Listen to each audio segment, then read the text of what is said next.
So guys, for the first method, you could try just restarting your Wi-Fi connection on your phone. So I'm using a Samsung device. I'm just going to scroll down.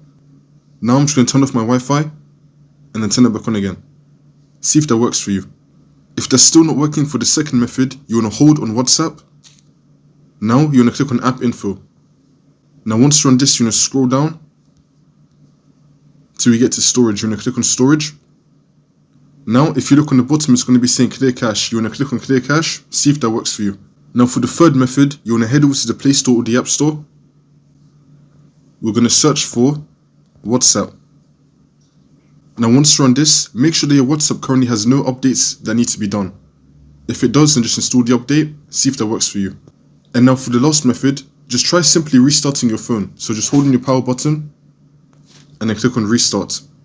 Then you just want to restart your phone. And one more thing you could try is just uninstall WhatsApp and then reinstall it again. To do that, you want to hold on WhatsApp and then click on uninstall. Then you want to uninstall it. Then you want to go back to the Play Store or the App Store, and then you just want to install WhatsApp again. See if that works for you.